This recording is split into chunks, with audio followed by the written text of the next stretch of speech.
자, 이번에는 정신역동 이론가의 마지막 주자입니다. 아들러의 개인 심리 이론입니다.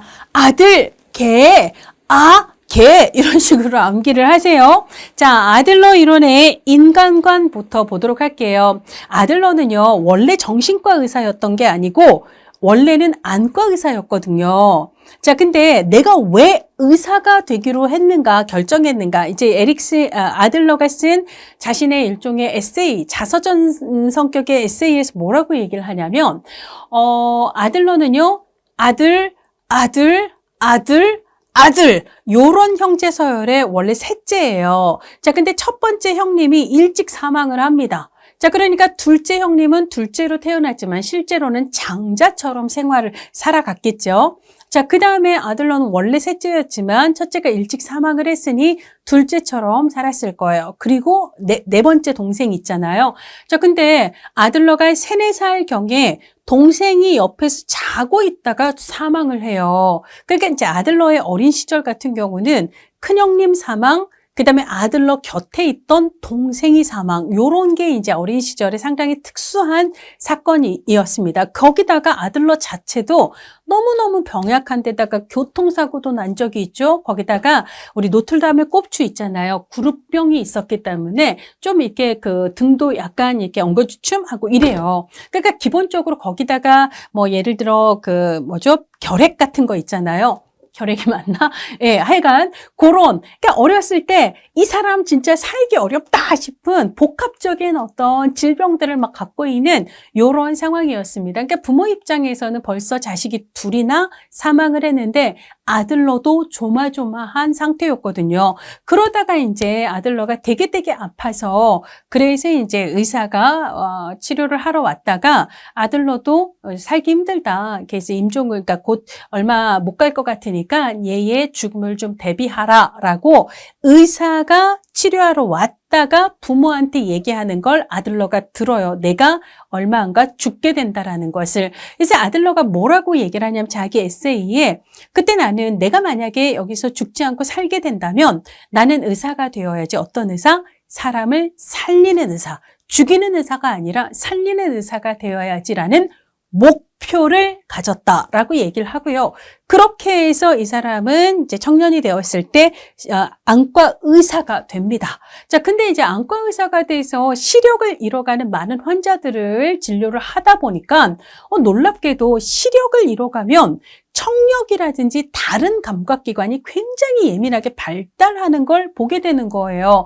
마치 시소처럼 말이에요. 우리 몸이 유기적으로 연결이 되어 있어 이쪽이 막 내려가면 이쪽이 커고 그 다음에 이쪽이 뭔가 마이너스가 되면 다른 어떤 한쪽이 플러스가 돼서 그걸 보상하는 것 같은, 우리 아까 프로이트의 방어 기주 중에 보상 뭐예요? 이쪽에서의 마이너스를 이쪽에서 플러스로 채우려고 하는 게 이게 보상이었잖아요. 근데 그러니까 인간 자체가 뭔가 유기적으로 각 부분들이 유기적으로 연결이 되어 있는 통합된 전체여서 어느 한 부분에서의 마이너스를 다른 부분에서의 플러스로 보상해주는 그런 시스템이라는 이런 느낌을 받게 됩니다. 아, 인간 되게 매력적이고 놀라운 존재죠? 자, 그래서 아들러는요, 안과 의사에서 어디로? 정신과 의사로 전향을 하게 되고요. 인간 자체에 초점을 둔 이론들을 개진을 하면서 개인심리 학파를 만들게 됩니다. 자, 그래서 아들러가 보는 인간은요, 통합된 유기체예요. 인간을 구성하고 있는 부분들은 따로따로 노는 게 아니라 얘네들이 유기적으로 연결이 되어 있다라는 관점을 지향을 한다라는 거예요. 자, 그 다음에 인간은요, 성적이거나 공격적인 욕망의 충족을 지향한다라고 보는 건 프로이트식 마인드인데요. 아들러는 성적이거나 공격적인 본능과 욕망의 충족이 아니라 우리는 지금보다 더 나아지고 싶은 마음으로 살아간대요. 이걸 우월을 추구한다라고 얘기를 하는데요.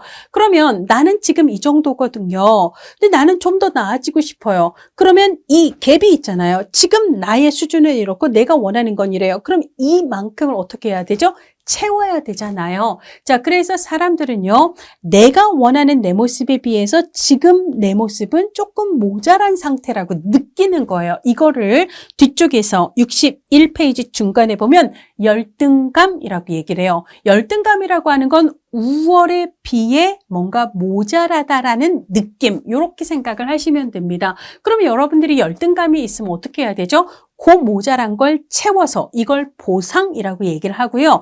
그래서 내일은 적어도 오늘보다는 조금 더 채운 나, 우월을 향해 살아가야지, 이런 마음으로 삶을 살아간다라고 얘기를 하고요. 그렇게 우월을 추구한다라는 것을 더 나은 나를 향해서 나아가는 목표를 지향하는 존재다. 목표 지향적인 삶을 살아간다라고 이야기를 합니다.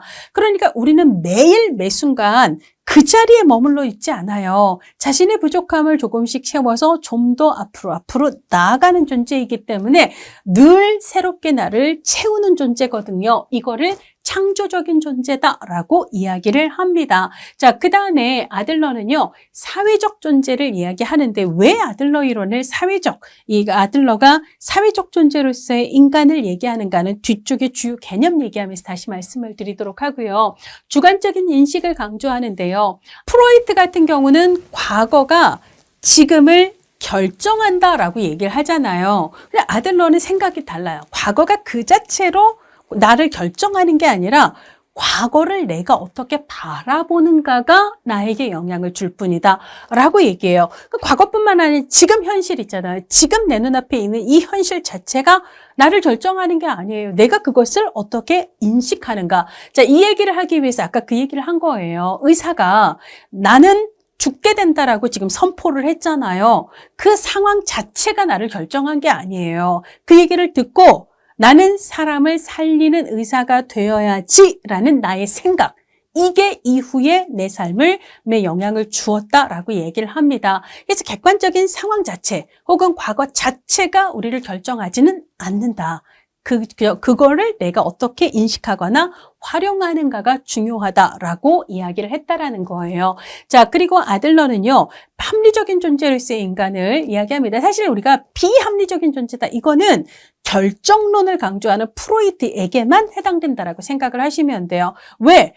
내가 왜 이러는지를 몰라요. 의식이 아닌 무의식적인 원인에 초점을 맞추는 이게 프로이트 혹은 융이잖아요. 무의식적인 원인을 강조를 한다라는 것은 내가 왜 이러는지를 본인도 알 수 없고 말할 수 없다라는 거니까 이거는 비합리거든요. 자, 그렇지만 아들러는 합리적인 혹은 에릭슨도 합리적인 존재로서의 인간을 이야기를 합니다. 자, 그래서 22회죠. 그러니까 22회는 2024년 올해 시험에 나왔던 표현인데요. 자, 그래서 60페이지 그 박스를 보시면 아들러는 유전인자나 타고난 환경 등 선천적인 요인이 개인을 결정하는 게 아니고 개인이 그것을 어떻게 지각하고 활용하는가가 중요하다고 보았다. 맞아요? 틀려요? 맞는 거예요. 이게 이제 주관적 인식을 강조했다라는 내용하고 연결이 된다라는 거죠. 자, 프로이트 이론과 비교를 해보도록 합시다. 어린 시절의 영향? 프로이트는 어린 시절이 인간을 결정한다. 이런 마인드였다면 아들러는요, 어린 시절을 내가 어떻게 생각하는가, 받아들이는가, 이게 그래서 내가 어떻게 살아야지라고 작정을 하는가, 그래서 어떤 삶을 내가 추구하는가가 영향을 준다라고 얘기를 합니다. 자, 그래서 무엇을 추구하는가? 프로이드는 성적이거나 공격적인 욕망의 충족을 추구한다라고 얘기를 하지만 앞서 얘기했듯이 아들러는 뭘 추구한다고요? 우월을 추구하는 거예요. 지금 내가 느끼는 열등감을 보상해서 그래도 오늘보다는 나은 내일을 살아야지, 이런 추구를 한다라는 거죠. 성격 발달에 영향을 미치는 가족의 영향을 둘 다 강조를 해요. 그러니까 프로이트는 오이디푸스 컴플렉스, 엘렉트라 컴플렉스에서 엄마, 아빠와 아이 사이에 이 삼각관계 있잖아요. 물론 이제 프로이트 자체가 삼각관계라는 말을 쓴 건 아닙니다. 어쨌거나 이제 오이디푸스 컴플렉스나 엘렉트라 컴플렉스 정도에서 부모와의 관계, 이런 걸 강조를 했지만 아들러는 부모 자녀와의 관계뿐만 아니라 그냥 가족의 환경 자체, 이게 이제 부모 자녀 관계도 있을 수 있고 형제 관계도 있을 수 있고요, 가족의 전반적인 분위기가 포함이 될 수도 있고요, 이런 모든 가정 환경 자체가 아이들의 그러니까 아이들의 그 발달에 영향을 준다라고 이야기를 합니다. 이거를 이제 아들러 개인심리 이론의 주요 개념에서는 가족 형상이라는 말로 표현을 하고 있어요. 가족 형상이란 가족의 전반적인 분위기 뭐 이런 것들을 얘기하고 이게 다 중요하다라고 얘기를 했다라는 거죠. 자, 그다음에 이제 아까 아들러의 인간관은 사회적인 존재로서의 인간을 강조한다라고 얘기를 하는데 프로이드는 너무 정신 내면의 원인에만 치중한 나머지 사회 문화적인 환경의 영향을 간과했다라고 얘기를 하잖아요. 자, 그러니까 이제 프로이드하고 다르게 아들러는 사회적인 측면을 강조했다라고 얘기를 할 수가 있습니다. 자, 그다음에 이제 발달 단계 제시인데요. 자, 우리가 이제 정신 역동 이론과 프로이트, 그다음에 이응 해서 에릭슨, 아들러, 융, 아들러 이렇게 네 번째 이제 학자인 아들러를 보고 있는데요. 프로이트는 청소년기까지 5단계 얘기했습니다. 기억하시죠? 구암 남자쌤에서 구강기, 학문기, 남근기, 잠복기, 생식기 이렇게 얘기를 했잖아요. 자, 에릭슨은 몇 단계로? 전생에 8단계 얘기했어요. 어떻게 외우라고 했죠? 기자, 죽은 자, 친생자. 이거 외워야 되니까 기자, 죽은 자, 친생자 우리 복습 한번 해볼까요? 기본적인 신뢰 대 불신, 그 다음에 자율 대 수치, 의심, 그 다음에 주도성 대 죄의식, 네 번째는 근면 대 열등 있잖아요. 여여. 그 다음에 다섯 번째 청소년기는 정체성이라고 얘기했어요. 정체감 확립 대 역할 혼란 얘기했고요. 자, 여섯 번째 단계는 청년기예요. 청년기는요. 그 사람과의 관계가 중요해요. 친밀과 고립 얘기했고요. 자, 그 다음에 일곱 번째 중년기는 생산과 침체. 마지막 여덟 번째가 자아 통합 대 절망 기억나시죠? 기자, 죽은 자, 친생자 외우셔야 되고 그 다음에 각각의 결과로 얻을 수 있는 걸 회의, 목적, 은, 성사, 배지라고 외우라고 했어요. 첫 번째는 희망, 두 번째는 의지, 세 번째는 목적, 네 번째는 능력, 그리고 성사의 다섯 번째는 성실, 여섯 번째는 사랑, 배지. 그래서 일곱 번째는 배려 혹은 돌봄, 마지막이 지혜다. 요거 외우라고 했습니다. 에릭슨은 이렇게 8단계를 얘기를 했어요. 자, 그 다음에 융 4단계, 전생의 단계 4단계 얘기하면서 특히 몇 단계? 3단계인 중년기 강조했다라고 얘기했잖아요. 아들러는 발달 단계 제시하지 않았습니다. 그래서 정신역동 이론가 4인방 중에 아들러만 발달 단계를 제시하지 않았다라는 것도 독특한 특징이라는 거 기억해 주셔야 돼요. 자, 아들러 개인심리이론의 가장 중요한 개념은 열등감이에요. 그래서 여러분들이 아들러 개인심리 이론하면 열등감부터 튀어나와야 돼요. 그래서 이렇게 얘기하세요. 아들! 걔 열등해. 될 수 있잖아요. 아들, 걔 열등해. 아우, 선생님, 걔 무서워. 뭐 이런 것처럼 우리 걔 많이 붙이잖아요. 아들, 걔 열등해. 어쩔 수 없습니다. 암기를 해야 되니까. 그래서 아들러 나오면 개인심리이론 열등감. 이거는 그냥 바로 톡 튀어나와야 합니다. 왜 열등감이죠? 열등감. 내가 부족하다고 느끼는 마음이에요. 그래서 이제 그게 있기 때문에 나 이게 좀 부족해. 이걸 채워야지. 보상. 그러면 나는 그걸 채워서 오늘보다 내일은 조금 더 나은 나로 살아갈 수 있잖아요. 이게 바로 우월을 향해 추구한다, 노력한다라고 이야기를 하는 거죠. 자, 근데 이제 사람마다 자신의 부족한 점을 채우기 위해서 나아갈 때, 그 우월을 향해 갈 때 이게 좀 더 긍정적인 방향의 우월을 추구할 수도 있지만 부정적인 방향의 우월도 추구할 수 있습니다. 자, 그래서 예전 시험에서는 긍정적, 부정적이라는 말도 나왔고 또 다른 시험에서는 개인적 우월, 사회적 우월이라는 말이 나오기도 했는데요. 결국은 사실 긍정적인 우월, 부정적인 우월, 개인적인 우월, 사회적인 우월은 다 연결이 되는 얘기예요. 뭐냐면 어떤 사람들은요. 나만 잘나면 돼. 그러니까 지금보다 내가 더 떼돈을 벌고 더 떼돈을 벌고 더 떼돈을 벌고 내가 지금보다 더 많은 권력을 쥐고 더 많은 권력을 쥐고 더 많은 권력을 쥐고 나만 나아지면 돼. 이렇게 생각하는 건 개인적 우월이에요. 자기만 내 우월을 추구한다는 거죠. 그런데 아들러는요. 우리는 사회 속에서 살아가는 사회적 존재라는 마인드예요. 자, 그렇기 때문에 어떤 사람들은 나만의 우월이 아니라 우리가 함께 지금보다 더 나아지는 거, 다른 사람들과 함께 나아지는 거에 대한 관심을 갖고 그걸 향해서 추구한다라는 거예요. 그러니까 개인적인 우월만을 추구하는 것은 좀 더 부정적인 성격의 우월이라면 사회적인 우월 있잖아요. 우리가 함께 더 나아지는 걸 추구한다면 이거는 그 긍정적인 성격의 우월이다라고 볼 수가 있습니다.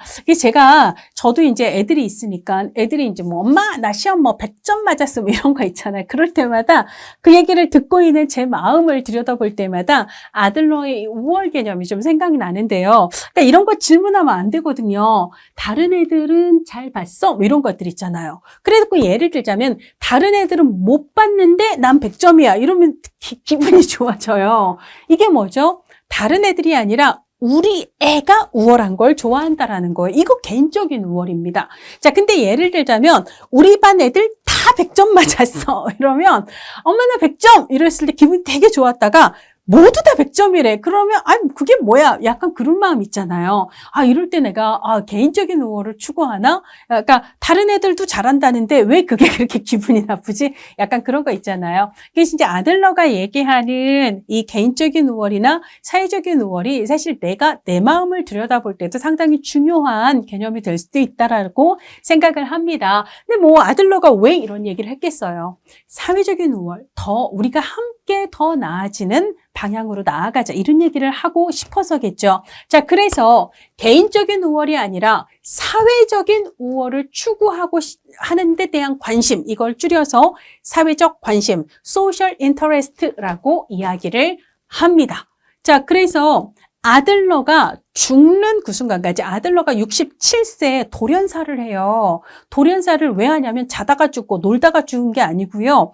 계속 대중 강연을 다녀요. 되게 무리하다 싶을 정도로 엄청난 일정을 소화하면서 대중 강연을 다니거든요. 뭘 촉구하는 거죠? 사람들에게 사회적 관심을 촉구하는 이야기를 전파하다가 돌연사를 합니다. 이렇게 너무 무리해서 과로사를 했다라고 보시면 돼요. 그래서 저는 그런 상황들을 알고 있기 때문에 사실 사회적 관심이라는 말이 아들러가 죽는 그 순간까지 강조했던 거기 때문에 이 말이 얼마나 빛나는 말인가 이런 생각을 하게 됩니다. 그래서 우리가 정신적으로 건강하다라는 것은 혹은 인생을 잘 살아간다라는 것은 병리가 없다. 정신병이 없다. 이거라기보다는 아들러는 사회적 관심이 많다. 이게 우리가 건강한 삶을 살아가고 있는가에 대한 가장 중요한 지표다라고 이야기를 하고 있어요. 따라서 이 사람이 어떤 삶을 살아가고 있는가, 이거 삶을 살아가고 있는 그 사람 나름의 특유의 어떤 방식 있잖아요. 이걸 우리가 줄여서 라이프스타일, 생활 양식이라고 얘기를 하고요.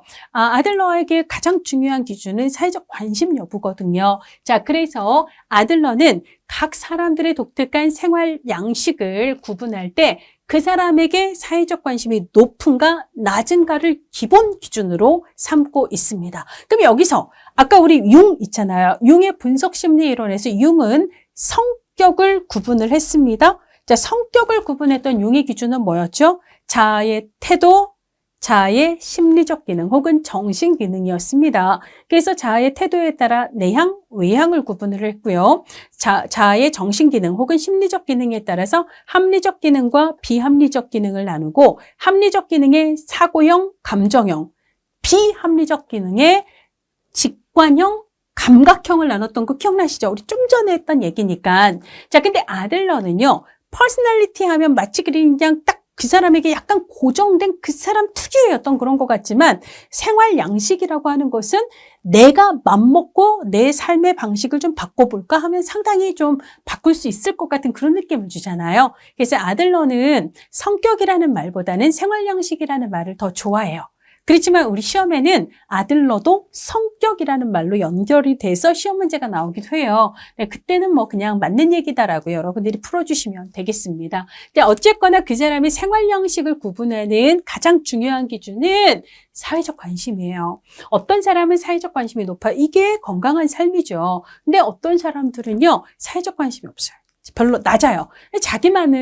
자기만의 이익을 추구하는 사람들이 있다라는 거죠. 근데 이렇게 사회적 관심이 낮은 사람들에도 또 다른 유형으로 한 세 가지가 구분이 되는데, 그럼 사회적 관심이 낮은 사람들을 구분한 두 번째 기준이 뭐냐? 이걸 활동 수준으로 이야기를 하고 있습니다. 그래서 아들러는 생활 양식을 사회적 관심과 활동 수준이라는 기준으로 네 가지 유형을 얘기를 하고요. 자, 사회적 관심을 높은 수준으로 이렇게 구현을 하는 사람들은 사회적으로 유용한 유형이에요. 그래서 아들러는 죽을 때까지 요런 삶을 죄송합니다. 요런 삶을 살아가자라고 강조를 했던 거죠. 예, 여러분들 죄송해요. 자, 그렇게 얘기를 했던 거죠. 자, 그런데 사회적 관심이 낮은 유형 중에는 활동 수준이 되게 높은 유형이 있어요. 이건 지배형이고요. 활동 수준이 중간 수준인 건 획득형. 그 다음에 둘 다 낮아요. 사회적 관심도 활동 수준도 낮은 유형을 회피형이라고 이야기를 합니다. 그러니까 지배형은 뭐냐면 자기 이익을 위해 남을 괴롭히는 것, 남을 자꾸 착취하고 갈취하고 뭐 이런 거예요. 이런 경우는 지배형이라고 볼 수가 있습니다. 근데 획득형은 약간 기생충 같은 형이에요. 나에게 필요한 거를 다른 사람들의 관계를 통해서 쏙쏙쏙쏙 빼먹는 거 있잖아요. 그래서 우리가 보통 획득형 같은 경우는 내가 걔랑 되게 친하다고 생각을 했는데, 그러니까 내가 그냥 이용만 당한 것 같은 느낌 있잖아요. 지 필요할 때는 내 거 다 빼가더니 막상 내가 필요할 때는 별로 나에게 관심이 없어요. 이럴 땐 좀 약간 우리 친구라고 생각했는데 아닌가 봐. 요 정도는 아까 착취하고 막 이런 갈취하는 지배형하고는 좀 다르잖아요. 요런 유형을 우리가 획득형이라고 얘기를 하는 거예요. 타인과의 관계가 자신의 이익을 위한 수단에 지나지 않는 요런 형이라고 볼 수가 있습니다. 자, 근데 회피형은요, 아예 사회적 관계 자체로부터 회피하는 거예요. 왜? 다른 사람들과의 관계 속에서 내가 실패할 것에 대한 두려움 때문에 아예 관계 속으로 들어가지 않고 겉도는 유형들이 있잖아요. 이런 경우는 사회적 관심도 낮지만 활동 수준도 낮다라고 이야기를 하고 있습니다. 2021년도 시험 문제에서 아들러에서는 이 지배형에 해당하는 설명이 옳은 걸 찾아라, 이런 문제가 나와서 실제로 이 생활 양식의 유형을 구분하는 문제가 시험 문제에 나오기도 합니다. 자, 이 생활 양식은 63페이지 맨 위쪽에 그 굵은 글씨 세 번째 줄 보시면 만 4, 5세경에 그 틀이 기본적으로 형성이 돼서 생활 양식의 근본적인 어떤 변화가 크게 성인이 돼서 크게 달라지지는 않는데요. 아마 이제 이 강의를 들으시는 분들도 연령대가 많이 차이가 있을 텐데 아마 여러분들도 제가 어릴 때 생각했던 것처럼 내가 지금은 이렇게 어리지만 나이가 들면 되게 깊이 있고 막 이렇게 막 지혜로운 성인이 될 거다라고 생각을 하면서 나이가 막 옛날보다 많이 들어가는 분들이 있을 겁니다. 그러면서 이제 저는 그런 거 깨닫거든요. 사람의 깊이라고 하는 것이 단순히 나이를 먹는다고 알아서 깊어지는 건 아니라는 걸, 이런 걸 깨닫거든요. 그러니까 사실 기본적으로 그 사람의 생활 양식의 기본 틀은 어린 시절의 틀이 이미 형성이 되었고요. 그렇다고 아예 안 바뀌는 건 아니지만 근본적인 변화가 잘 일어나지는 않더라. 그래서 기본 구조가 조금씩 개정이 되거나 확대되거나 이럴 수는 있고 표현되는 방식의 차이는 좀 있을 수 있지만 아주 크게 달라지지는 않더라라고 얘기를 해요. 그러니까 어린 시절에 생활 양식 형성이 되게 중요할 테죠. 그리고 그 생활 양식 형성에 굉장히 중요한 기반이 되는 게 가족의 전반적인 분위기다라고 이야기를 했던 거고요. 자, 그 다음에 이제 63페이지 땡땡 두 번째 땡에 보면 생활 양식을 왜곡하기 쉬운 상황이에요. 근데 사실 생활 양식 가장 중요한 기준이 사회적 관심이잖아요.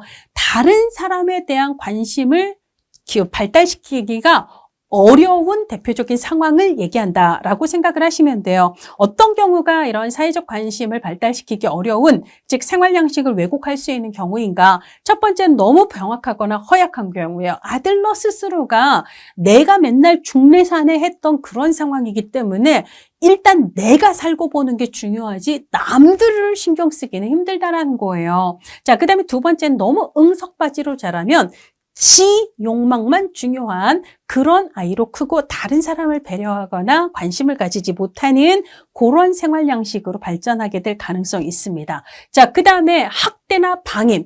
얘도 본인의 생존이 항상 위태위태한 경우잖아요. 그러다 보니까 타인에 대한 관심, 내가 생존하는 것 자체가 이때도 사실 병약하고는 또 다른 측면으로 굉장히 위태하기 때문에 그래서 이제 다른 사람에 대한 사회적 관심을 발전시키기가 좀 어려운 상황이다 해서 이런 세 가지 상황이 대표적으로 생활 양식을 왜곡할 수 있는 상황이다. 이걸 다른 얘기로요. 병적인 열등감을 키워 생활 양식을 왜곡할 수 있다라고 이야기를 하기도 합니다. 그래서 이제 그런 얘기들이 있고요. 자, 그 다음에 네 번째, 창조적 자기 혹은 창조적 자라고 번역을 하는데 영어로는 creative self예요. 근데 이제 우리가 아까 self라는 단어가 융 이론에서 나오면 융 같은 경우는 셀프와 에고가 따로 있기 때문에 융 이론에서는 셀프는 자기, 그 다음에 에고는 자 이렇게 명확히 구분되게 번역이 되거든요. 근데 융의 분석심리 이론이 아닌 다른 이론에서는 셀프도 자아라고 번역되는 경우가 많습니다. 그래서 예를 들어 아들러 개인심리 이론에 대한 기출문제에서 크리에이티브 셀프 문제가 한 4문제 나왔다. 그러면 2번은 창조적 자기라고 나오고 2번은 창조적 자라고 나오고 이런 식이에요. 그냥 다 맞다고 그냥 번역상의 차이일 뿐이라고 생각을 하시면 돼요. 마찬가지로 우리 로저스나 메슬로우의 인본주의 이론에서도요.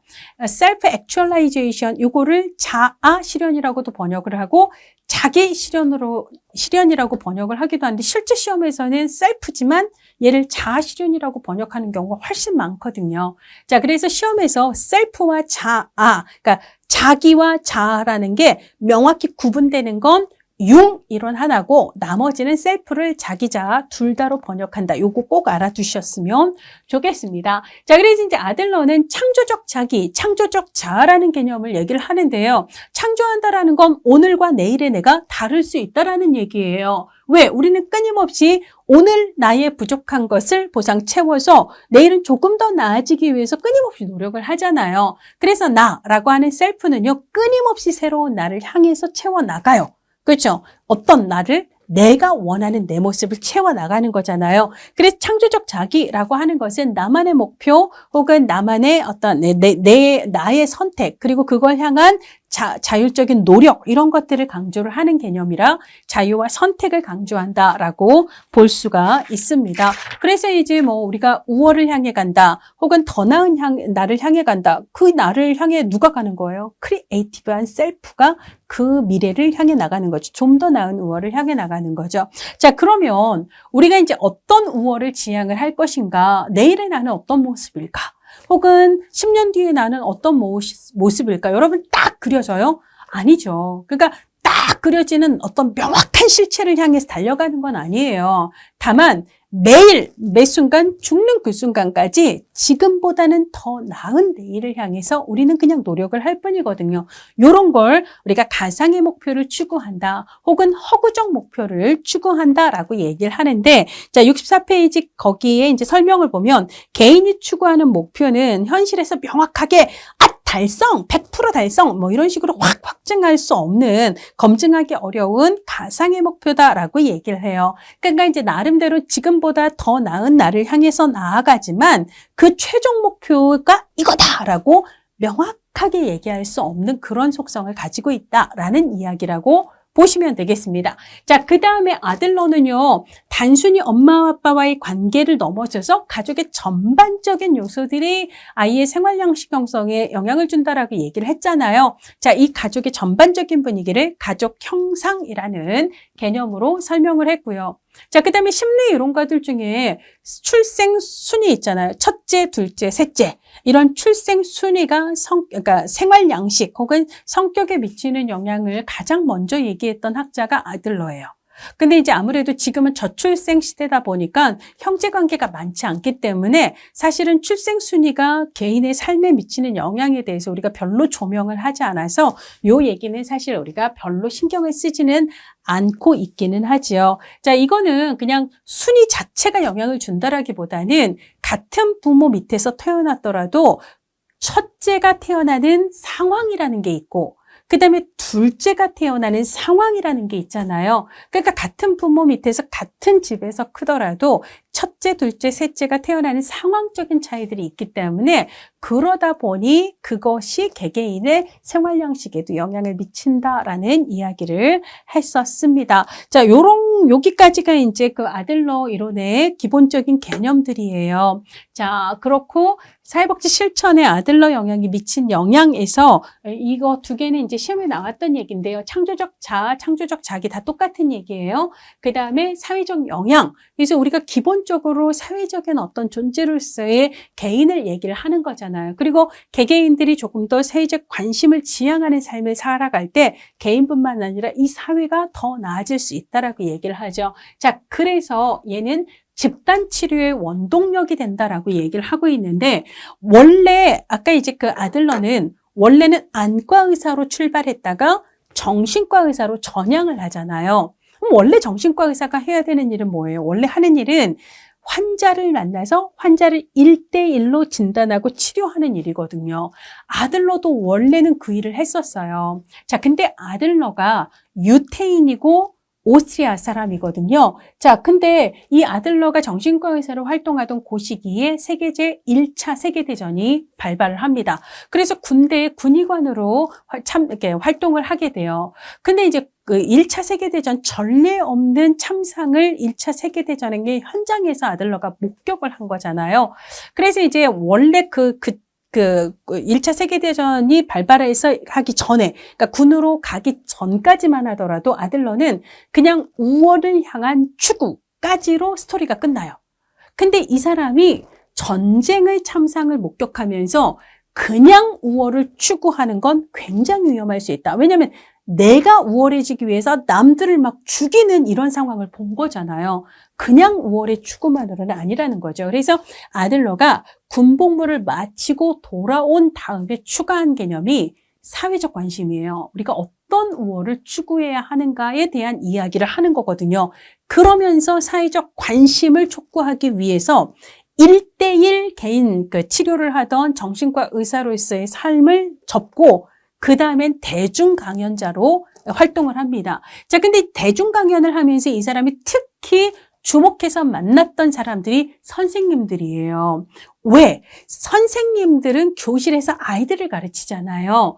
근데 이 아이들을 가르치는 교실이라는 장면이 선생님은 이 아이들의 부모 같은 역할을 조금 대체할 수 있고, 그 다음에 학급 친구들은요, 형제, 자매 같은 역할을 대체해 줄 수 있거든요. 아들러는 사회적 관심을 함양할 수 있는 굉장히 중요한 게 가족에서의 사오세 경험이고, 이틀이 근본적으로 크게 달라지지는 않는다라고 얘기를 했잖아요. 그럼에도 불구하고 이거를 비슷하게 옮겨 놓을 수 있는 또 다른 장이 교실이라고 생각을 하는 거예요.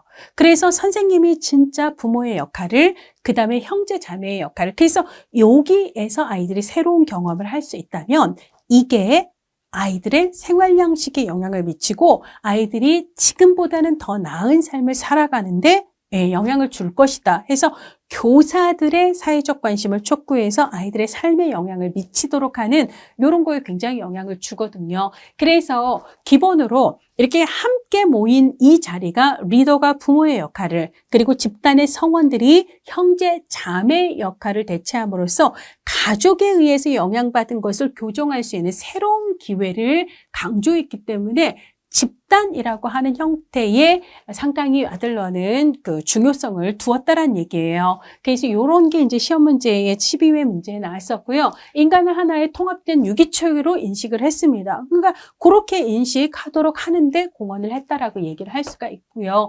그 다음에 요거는 이제 조금 전에 했던 거예요. 아까 이제 가족 내에서 설사 내가 너무 예를 들어 그 응석바지로 크거나 너무 병약한 어린 시절을 보내서 내가 타인에 대한 관심을 발전시킬 수 없는 열악한 어떤 그 병적인 열등감 내지는 생활 양식의 왜곡 이런 것들이 발생했다 할지라도 새로운 집단 경험, 아까 이제 교실과 같은 이런 상황이 있잖아요. 새로운 집단 경험을 통해 교정의 기회를 가질 수 있다라고 보는 게 이제 아들러라 해서 집단이라고 하는 형태의 사회복지 실천이 생활 양식의 함양 혹은 사회적 관심의 촉구에서 상당히 중요하겠구나라고 인식할 수 있는 토대를 제공을 했다라는 거고요. 그 외에 가족 형상 혹은 가족의 전반적인 분위기가 개인의 생활 양식에 미치는 영향 이런 것들을 강조했다라는 면에서 가족 치료라든지 가족에 대한 사회복지 실천에도 상당히 중요한 기반이 되겠구나라는 얘기를 해볼 수가 있습니다. 자, 여기까지가 이제 우리 아들러 얘기예요. 그래서 여러분들 사실 많은 이론들 중에서도 프로이트, 에릭슨, 융, 아들러는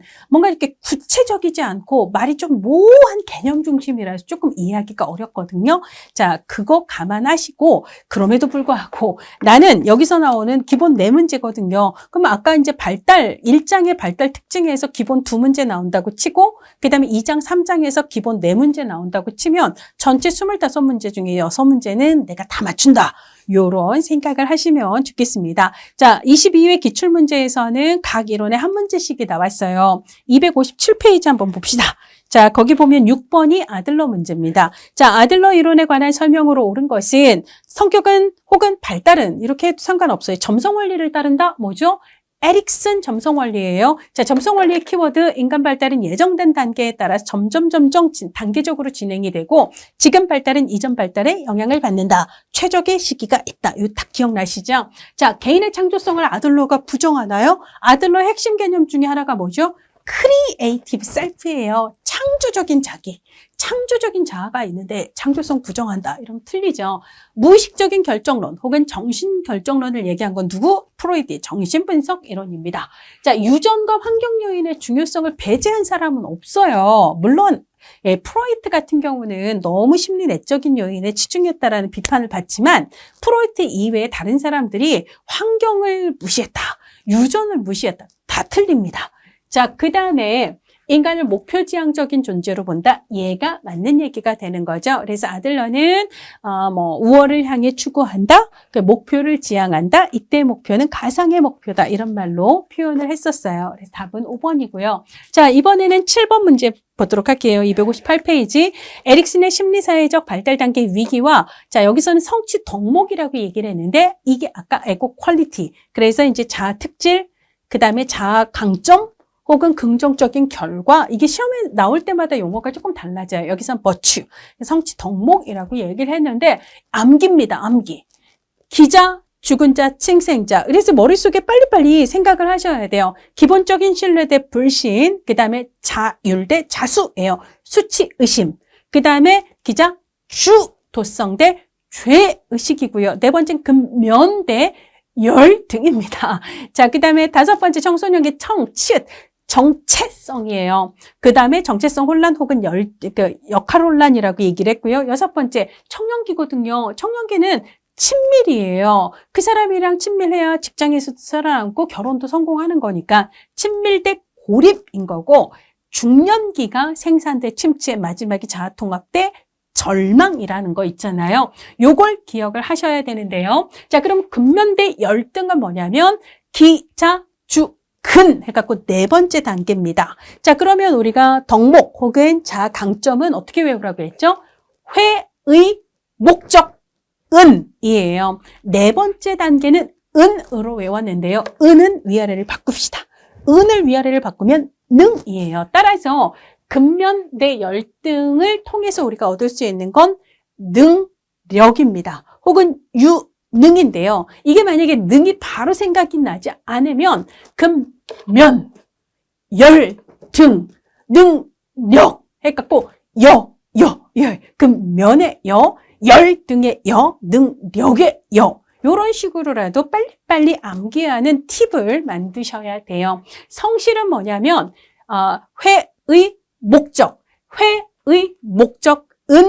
성 5번째예요. 그러니까 성실은 청소년기 정체성 대 정체감 대 정체감 혼란의 성실이 연결이 되어야 하는 거죠. 자, 주도성 대 죄의식, 주는 기자, 주예요. 그래서 주도와 죄의식인데요. 세 번째잖아요. 자, 그러면 회의 목적에서 얘도 3번째입니다. 그래서 답은 2번이라는 걸 알 수가 있습니다. 신뢰대 불시인인데요. 우리가 기자, 주근자, 친생자 이렇게 외워도 되지만 신자, 주근자, 친생자로 외워도 된다라고 얘기했어요. 기본적인 신뢰대 불신이거든요. 자, 얘는 첫 번째입니다. 그러면 회의에서 회는 희망이기 때문에 신뢰대 불신은 희망으로 연결을 해야 되고요. 회의는 두 번째예요. 그러니까 자의 자는 내가 할 거야. 자율대 수치 의심하고 연결이 되어야 되죠. 자율성 대 수치 의심은 의지로 연결이 되어야 되고 능력은 근면 대 열등으로 연결이 되어야 되고 회의에서 희는 첫 번째 단계라서 신뢰대 불신으로 연결이 되어야 되죠. 이 문제는요. 암기예요, 암기. 그래서 암기를 해야지만 풀 수 있는 문제이기 때문에 이거 내일 암기해야지 아니에요. 내일은 내일 외울 게 몰려옵니다. 그러니까 오늘 외우세요. 자, 그 다음에 9번 보시면 융의 이론입니다. 무슨 이론이죠? 융. 분석심리 이론이에요. 에 관한 설명으로 옳은 것은 정신분석 이론 아닙니다. 정신분석은 프로이트 이론이고요. 얘는 분석심리 이론 명확하게 구분을 하셔야 합니다. 자, 그 다음에 사회적 관심과 활동 수준을 기준으로 생활 양식을 4가지로 구분했던 학자의 이름은 아들러예요. 아들러의 개인심리 이론에서는 사회적 관심과 활동 수준을 기준으로 생활 양식을 4가지로 구분. 그렇죠? 근데 융은 심리적 유형 혹은 성격 유형을 몇 가지로? 6가지로 구분을 했어요. 어떻게 뭘 기준으로? 자아의 태도와 심리적 기능을 중심으로. 자아의 태도는 리비도의 방향이에요. 그래서 내향, 외향 일단 구분을 했고 그 다음에 심리적 기능에서는 합리적 기능이냐 비합리적 기능이냐에 따라서 합리는 사고냐 감정이냐 비합리적 기능은 직관이냐 감각이냐 해갖고 내향, 외향, 사고, 감정, 직관, 감각 6가지입니다. 자, 그래서 2번은 틀렸어요. 자, 정신 역동 이론가들 중에 발달 단계를 언급하지 않은 사람은 누구 하나? 아들러 하나예요. 융은 전생의 발달을 4단계로 얘기를 하고 그중에 3번째인 중년기 발달을 강조를 한 사람입니다. 자, 개성화를 통한 자기 실현 과정을 중시했다. 이게 답이 되는 거죠. 융은 특히 중년기에 내가 보지 못하고 있던 진짜 내 모습의 세계들 있잖아요. 무의식, 내가 알지 못했던 나를 인식하고 그걸 실현하는 과정을 중년기에 이르러서야 이제 이렇게 펼쳐나가게 되고 그런 의미에서 중년기부터는 새로운 또 시작이 된다라는 이야기를 하고 있습니다. 자, 그래서 4번이 맞고요. 성격 형성에 있어서 창조적인 자기 얘기를 하고 있는데요. 창조적인 자기, 창조적인 자 누구 개념이죠? 아들러 개념입니다. 그러니까 여러분들 지금 방금 아들러, 에릭슨, 융 문제 풀 수 있어요? 없어요? 있어야 돼요. 자신 있어요! 라고 생각을 하셔야 됩니다. 내일이 아니고 오늘 공부하는 그 상황에서 바로바로 이해를 하셨으면 좋겠어요. 자, 그러면 우리가 이제 3장을 마무리하기 전에 시간이 별로 없기는 하지만 그럼에도 불구하고 문제를 풀어봐야 정리가 되거든요. 67페이지입니다. 자, 3장의 OX 문제 한번 풀어보도록 할게요. 다 기출문제에서 뽑아온 거예요. 자, 에릭슨의 심리사회 이론. 에시마, 에자야 이런 얘기 기억나시죠? 에릭슨의 심리사회, 에릭슨의 자아심리 이론입니다. 자, 1번 에릭슨이 제시한 친밀 대 고립입니다. 친밀, 타인과의 친밀이 중요한 거. 결혼은 행복하려고 했는데 결국 찢어지는 건 그 사람과 친밀하지 않아서예요. 직장에 들어갈 땐 돈 보고 들어갔을지 모르지만 때려치울 때는 그 인간 때문에 때려치우는 거고요. 그렇죠? 직장과 결혼에서의 성취, 이게 중요한 시기가 바로 청년기거든요. 몇 단계? 6단계입니다. 6단계. 자, 이 6단계는 프로이드 단계에 있다 없다? 없어요. 프로이드는 5단계로 끝나잖아요. 청소년기에서 끝나기 때문에 에릭슨이 제시한 친밀 대 고립의 6단계에 해당하는 시기는 프로이드가 아예 제시한 바가 없어요. 자, 그러면 프로이트가 얘기하는 학문기는 몇 단계예요? 구함, 남자쌤 떠올리라고 했잖아요. 구함. 그래서 학문기는 2번째 단계입니다. 자, 그러면 2번째 단계에 해당하는 에릭슨의 심리사회적 위기는 뭐죠? 자, 내가 할 거야. 미운 세상 떠올리셔야 돼요. 자수 해갖고 자율 대 수치 의심의 시기는 프로이트의 학문기에 해당한다라고 얘기해야 맞는 거죠. 1번은 맞아요? 틀려요. 자, 2번 에릭슨에 의하면 인간의 행동은 의식 수준에서 통제 가능한 자하에 의해 동기화된다. 그래서 이 어려운이 틀렸습니다. 자, 그래서 프로이트는 의식하지 못하는 무의식, 이걸 얘기했지만 에릭슨은요, 의식 수준에서 통제할 수 있는 자아에 의해서 행동이 이제 발달되어 간다라고 얘기했어요. 2번 틀렸고, 자, 그 다음에 에릭슨에 의하면 성장하는 모든 것은 기본 계획이 있다 없다? 있어요. 이걸 예정된 단계에 따라서 단계 성취해 나간다, 발달해 나간다. 이거 무슨 원리죠? 점성 원리를 얘기하고 있습니다. 그래서 3번은 맞는 얘기고요. 자, 4번. 에릭슨의 심리사회적 발달 단계에서 근면 열등 나왔어요. 근면 열등 나오면 능력, 여입니다. 자, 얘는 몇 단계죠? 기자주근이에요. 네 번째 단계예요. 그 다음에 덕목, 이거 어떻게 하죠? 회의, 목적, 은입니다. 은은 뒤집으면 능력이라고 얘기를 했고요. 자, 성은 5번째 단계인 청소년기에 자, 정체성대 역할 혼란하고 연결이 되어야 되죠. 그래서 4번은 틀렸고요. 에릭슨은 전생의 발달과 각 시기에 어떤 심리사회적 위기를 극복해야 되는가를 설명을 하고 있기 때문에 생애주기별 실천 개입에 기반을 제공했다라는 의의를 갖습니다. 맞는 얘기죠. 자, 이번에는 융의 분석심리 이론에 대한 기출 선지입니다. 융 이론에서 아니 무스가 나왔어요. 무스는 남자입니다. 누구 안에 남자? 여성 안에 남자예요. 그래서 여성 속에 남성적인 원형을 의미한다 라고 바꾸시거나, 아니면 남성 안에 여성은 누구죠? 소피아, 클라라, 영자, 춘자 하듯이 아니 마가 되는 거거든요. 그래서 아니 마는 남성 속의 여성적 원형을 의미한다. 이렇게 바꾸시거나 해야 되죠. 6번 틀렸습니다. 융이 제시한 4가지 정신기능인데요. 정신기능과 심리적 기능은 같은 얘기예요. 융은 성격을 나눌 때 2가지 기준. 자아의 태도에 따라 내향, 외향. 자, 그 다음에 자아의 정신기능을 합리, 비합리.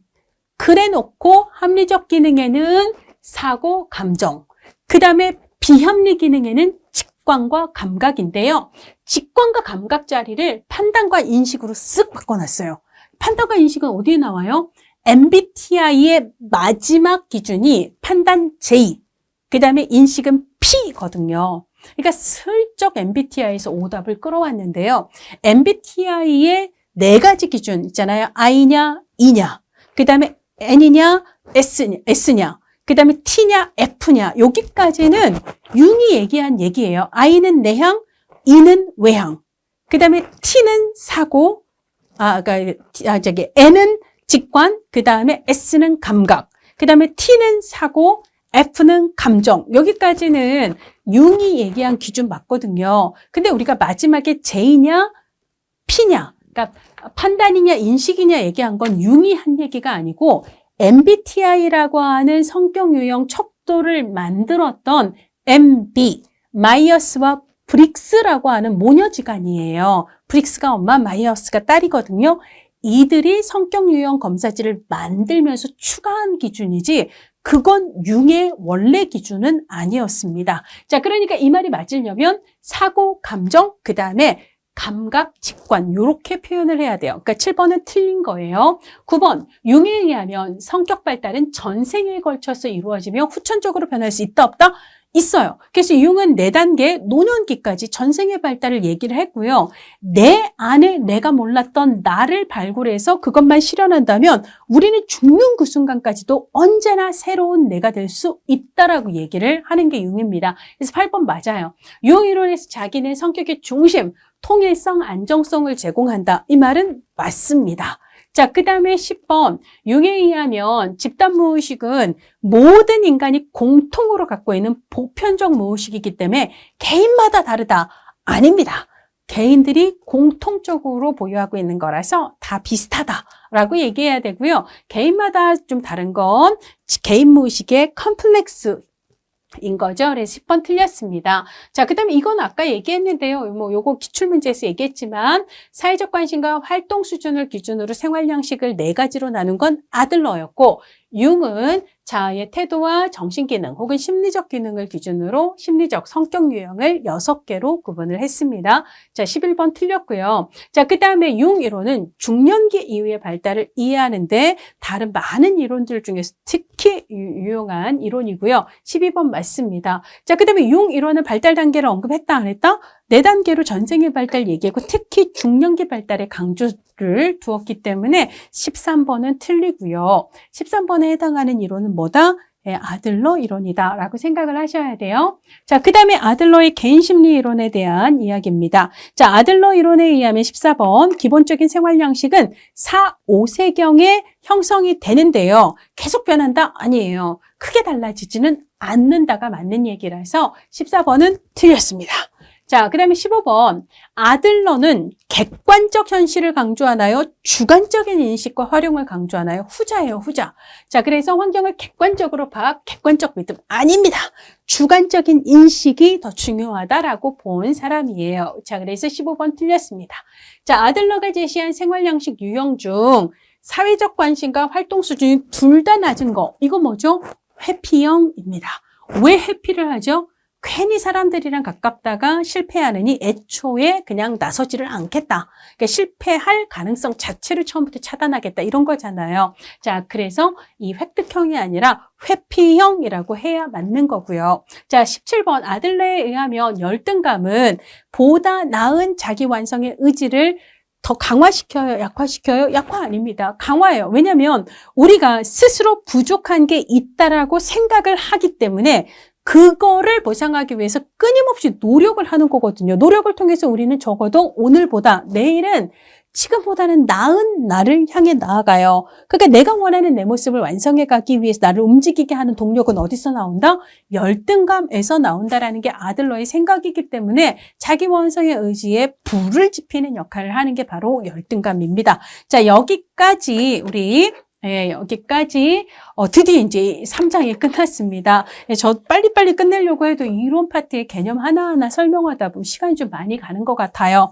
자, 어쨌거나 여러분들 1장, 2장, 3장에 했던 내용들 잘 숙지를 하셨으면 좋겠고요. 남은 이론들이죠. 행동주의, 인지발달, 인본주의, 그리고 생태체계 이론을 잡으러 또 가봅시다.